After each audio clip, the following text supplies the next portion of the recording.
Hey, what's up guys? I hope you're all having a great day. I'm your host with a beard, and today I am reviewing this all-new Audi A3 Sportsback. The model that I'm driving in is the 35 TFSI, which is their 1.5 liter petrol engine with 150 horsepower and 250 newton meters of torque. First of all, I would like to thank Audi Le Gru for making this video possible. Audi Le Gru is a Audi dealership in Dexmude in Belgium, and they have some really nice models in their showroom. You should go check them out. I will link their website down below in the description, so be sure to pay them a visit. First of all, I would like to clarify that the new Audi A3 does not come as a 3-door version anymore, as it used to be with the previous model. To help practicality, it is only available as a 5-door sportback or a 4-door sedan, as you can see right here. Looking at the exterior of the new Audi A3 Sportback, you immediately notice the bolder creases in the doors. They make the car look much more sporty than its predecessor, and these have been inspired by the design of the Lamborghini Countach. The color on this specific model is called Atoll Blue. The new grille, as you can see, is bigger than its predecessor and has a honeycomb motif in it, which is kind of closed in the middle for European versions to accommodate for the license plate. These optional fully adaptive matrix LED headlights look pretty good in my opinion, and with these sweeping indicators definitely are a step up from the previous model. This part right here consists of 15 individual LED units. Moving to the back of the Audi A3 Sportback, we see completely new full LED taillights, which have a sharper design and also come with these swooping indicators that make it look very modern. I like how they kind of done away with these fake exhausts, but there are still some fake air vents in the front and in the back, but I guess I can live with that. Also, the rear spoiler is a bit larger than the one of the predecessor. The boot space of the new Audi A3 Sportback is identical to that of the BMW 1 Series, which is 380 liters and 10 liters more than the Mercedes A-Class. One thing to know is that the sedan version of the Audi A3 does have more boot space. I think it's around 425 liters, so if you want more luggage space, then I would opt for that version of the car. This can be, of course, expanded to 1200 liters by folding down the rear seats. As you can see, the boot opening is wide and there is no lip to hold baggage over. The interior of the Audi A3 has undergone a drastic change. From the Lamborghini-inspired air vents, as you can see right here on both sides of the steering wheel, to the huge touchscreen in the middle console. I mean, look at this, what a design.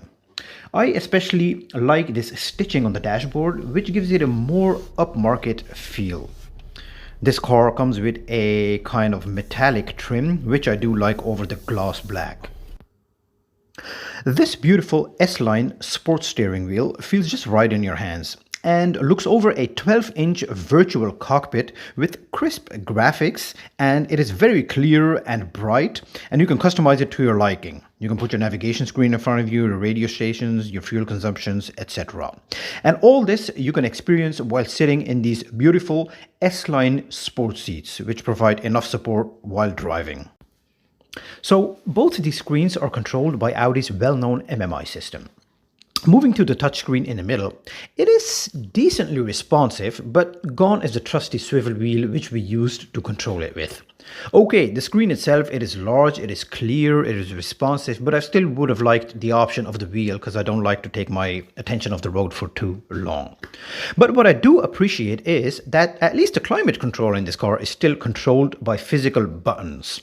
For example, the heated seats, the fan speed, the temperature, as opposed to its bigger brothers, for example, the A6 or the A7, where it is a touchscreen. Here's a little fun fact about how to set the volume of the radio or the songs you're listening to that I discovered while exploring this car.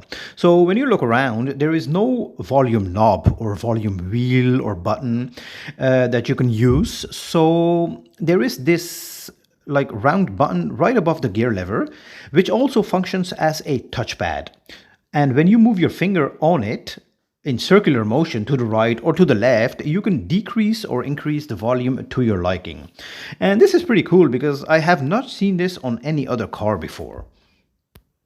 Another neat feature of the MMI system is that while using the sat-nav functionality, you can write your destination on the touchscreen as if it was a notepad. For example, if you want to navigate to Dexmöde, as I am doing here, you can just write it on the notepad and with your finger, and it will take you there. It'll also give you a couple of suggestions.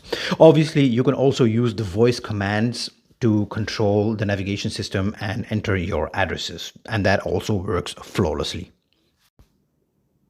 Overall, the cabin of the new Audi A3 Sportback is a nice place to spend your day in. You have well laid out buttons and switches and levers. Practicality is also good as you have plenty of storage spaces to put away your little things. And kind of at night, you can turn it into a special place with the ambient lighting that provides a variety of colors depending on your mood. As you can see right here, I couldn't demonstrate it at night because I didn't have the car for too long. The back of the Audi A3 Sportback is decently roomy. As you can see, I have plenty of knee room and headspace, and I'm about 5'10". Carrying 3 abreast will be kind of tricky. As you can see, there is a big tunnel running through the middle of the back. The seats can fold 40-20-40, which is ideal for carrying longer items. And you also have a middle armrest that can come down with some cup holders in it. That can be handy for the people sitting in the back. So what is it like to drive the new Audi A3 Sportsback? Well, the first thing I've noticed is that the ride is pretty relaxing, you know, given the size of this vehicle. And it does have a firm edge to it, the suspension, but that makes it all the more sporty to drive. It does take the bends really well, and you don't have that much body roll in it.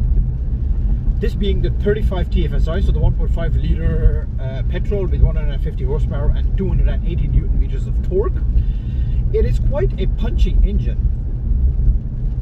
Because for a city car or a small car like this, it's all the power you need. You don't need 200-300 horsepower, although that is more fun to drive. I would need that. But let me floor the throttle a little bit. I gotta be careful because it's raining today, really bad day. Yeah, there's enough power. No, not too thrilling or anything, but it's good. It's enough. So mostly these cars will be used for driving around town because it is a city car after all. But if you're buying this car for doing a lot of motorway miles, highway miles, which this car is perfectly capable of, make no mistake, then I would recommend opting for the driver's assistant package, which gives you things like lane keep assist, which will basically, when you are leaving your lane, the steering wheel will give you a little nudge to the left or to the right according to where you are leaving the lane. And you also have adaptive cruise control that the car will follow the car in front of you and set its speed accordingly to the car in front of you, which is very handy for when you're daily commuting between work and travel and you're sitting in traffic a lot, in congestions a lot. The cabin is roomy enough. You sit comfortably in these seats. It is wide enough to seat 2 people comfortably. So I have enough room. I can rest my arm on here, the other arm on the middle console. Then my passenger will have plenty of space as well. Plenty of leg room as well. My knees aren't hurting. I am about 5'10", so I think maybe people over 6'2" or something will struggle because I have about this much headspace. So larger people might consider another car. Driving around town, this car is ideal because it is small, it is nimble. You don't have any issues parking it because it's so small.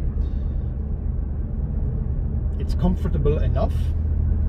You have the different drive modes here. The Audi Drive Select, so you can put it in efficiency, comfort, auto, dynamic, or individual, which you can set to your own preferences. The screen in front of you, the virtual cockpit, is just, it's very clear. It's large enough. It gives you all the information. You can even set your radio stations there. A lot of people think when they hear Audi A3, they're like, oh my god, it's like the step-in model from Audi. It's the cheap model. It's not going to be luxury. It's not a real Audi. But today, reviewing this car, I had a lot of fun, first of all, and secondly, I realized that this is not just a step-in model, because everything in this car oozes Audi. It is luxury. You have all these nice dials and switches that feel good in the hand. You have these high contrast screens, 2 of them, that give you all the information you need. There is plenty of tech. This A3 is actually the first A3 ever that has a heads-up display as well. This particular car doesn't have it, but you can option it out. It's very relaxing to drive, especially for this size of car. It can be sporty at times. So this is not just a step-in model, you know, it's more than that. And I think the price will also show you, because the starting price for the Audi A3 is 26,100 euros in Belgium, and for the sedan version it is 27,200 euros, and when you option it out you can get to 35,000 euros easily for this car. Then you have some other models coming out. You have the S3 that is already out, and the upcoming RS3, which I cannot wait for. That one's going to be so much fun to drive. So it's badly starting to rain here now, so I will wrap this review up. Thanks a lot for watching, guys. If you enjoyed this review, if it was informative at all for you guys, please like and subscribe, as this helps my channel grow and I can do even more reviews for you guys. Until next time, and drive safely. Goodbye.